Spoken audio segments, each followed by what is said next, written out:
Makeup করতে কি কি লাগে, কি কি প্রোডাক্ট ব্যবহার করতে হয়, আপু তুমি কিভাবে শুরু থেকে শেষ পর্যন্ত মেকআপ করো, এরকম ভিডিও দিও, এই ধরনের কমেন্ট আমি আমার পেজে এবং ইনবক্সে অনেক বেশি পাই। আজকে আমি তোমাদের এমন একটি মেকআপ কম্বো দেখাবো যে কম্বোটাতে তোমরা A to Z সব ধরনের প্রোডাক্ট পেয়ে যাবে। এই মেকআপ কম্বোটা দিয়ে আমি এত সুন্দর গর্জিয়াস ফুল কভারেজ একটা লুক ক্রিয়েট করে ফেললাম। আজকের ভিডিওতে স্টেপ বাই স্টেপ আমি তোমাদেরকে শিখিয়ে দিব কিভাবে এই লুকটা তোমরা ক্রিয়েট করতে পারবে। সো ভিডিওটা শেষ পর্যন্ত অবশ্যই দেখবে। আমার হাতে যে মেকআপ প্রোডাক্টগুলো তোমরা দেখতে পাচ্ছ, এই সবগুলো প্রোডাক্টের প্রাইসই অনেক বেশি রিজনেবল। আমি ব্রাশ সেটের মধ্যে থেকে ফ্ল্যাট একটা ব্রাশ নিয়ে নিয়েছি, আর দেন আইশ্যাডো প্যালেট থেকে ডার্ক ব্রাউন আর ব্ল্যাক দুটি কালার মিক্স করে আর্ট করে নিলাম। আমার মেকআপ বেসটা যাতে লং লাস্টিং হয় সেজন্য আমি মিস রোজের এখানে একটা প্রাইমার ইউজ করে নিয়েছি। কোনো রকম কনসিলার ব্যবহার না করেই ফাউন্ডেশন দিয়ে ফুল বেসটা আমি করে ফেলবো, কারণ এই ফাউন্ডেশনটা হচ্ছে ফুল কভারেজ একটা ফাউন্ডেশন। ফুল কভারেজ কেন বললাম, একটু পরে যখন অ্যাপ্লাই করব তখনই টের পাবে। ফাউন্ডেশনটাকে আমি আমার ব্রয়ের চারপাশে অ্যাপ্লাই করে নিয়েছি কার্ভ আউট করার জন্য। ফাউন্ডেশনটা ব্লেন্ড করার পর আমি মিস রোজের একটা কম্প্যাক্ট পাউডার নিয়েছি আমার এই ফাউন্ডেশনটাকে সেট করার জন্য। দেন আমি মিস রোজের আইশ্যাডো প্যালেট থেকে হালকা ব্রাউন একটা শ্যাডো নিয়ে আমার আইলিডে খুব সুন্দরভাবে ব্লেন্ড করে দিব। দেন আমি ডার্ক ব্রাউন একটা শ্যাডো নিব, আবার এই শ্যাডোটার সাথে একসাথে মিক্স করে ব্লেন্ড করার জন্য। আমি লুকে গ্লিটার অ্যাপ্লাই করব, বাট পরে আগে আমি মিস রোজের আইলাইনারটা অ্যাপ্লাই করে নিব। এই আইলাইনারটা অনেক বেশি শার্প এবং অ্যাপ্লাই করতে অনেক বেশি ইজি। যারা একদমই উইং আইলাইনার করতে পারো না তারা এই ধরনের পেন আইলাইনার ইউজ করবে। মিস রোজের গ্লিটার প্যালেট থেকে কপার গোল্ডেন কালার একটা গ্লিটার নিয়ে আমি আমার আইলিডে খুব সুন্দরভাবে প্রেস করে করে বসিয়ে দিব।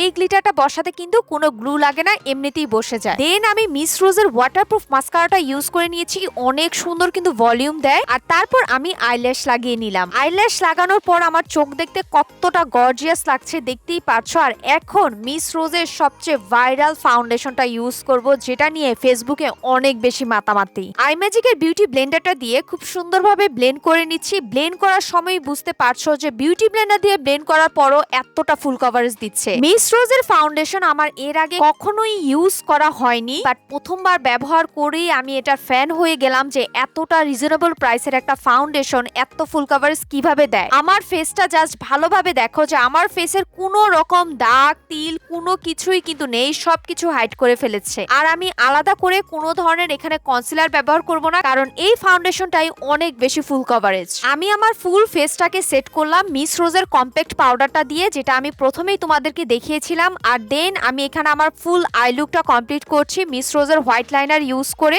এখন আমি মিস রোজের ব্লাশ প্যালেট থেকে খুব সুন্দর একটা ব্লাশ কালার ইউজ করব, যেই কালারটা ইউজ করার পর আমার ফুল মেকআপ লুকটাই এতটা গর্জিয়াস দেখা যাচ্ছিল। ব্লাশ অ্যাপ্লাই করার পর আমি হালকা একটু কন্টুরিং করার জন্য প্যালেট থেকে ব্রাউন কালার এবং ডার্ক ব্রাউন একটা কালার দুটি একসাথে মিক্স করে আমি আমার কন্টুরিংটা করে নিলাম। তারপর আমার মেকআপ বেসটাকে লং লাস্টিং করার জন্য মিস রোজের একটা সেটিং স্প্রে ইউজ করে নিয়েছি। আর এখন ইউজ করব মিস রোজের একটা হাইলাইটার। হাইলাইটার নাকি টিউবলাইট, এত পরিমাণ গ্লসি লাগছিল আমার স্কিনে। হাইলাইটার অ্যাপ্লাই করার সময় মনে হতো আমার ফেসে আমি বাটার টাইপ কিছু অ্যাপ্লাই করছি, মানে আমার পুরো ফেসটা একদম লাইটের মতো জলজল জলজল করছিল এই হাইলাইটারটা অ্যাপ্লাই করার পর। আমার ফুল মেকআপ লুক কিন্তু কমপ্লিট, জাস্ট লিপস্টিক দেওয়া বাকি। আমি খুবই কনফিউজ ছিলাম আমি কোন কালারটা অ্যাপ্লাই করব। সো মিস রোজের আমি এখানে প্রথমে একটা নুডিশ পিঙ্ক টাইপের কালার অ্যাপ্লাই করেছি, আর দেন এই ডার্ক কালারটা একসাথে মিক্স করে নিয়েছি। খুবই সুন্দর নুড ব্রাউন টাইপের একটা কালার এসেছে। আজকে আমার ব্যবহার করা A to Z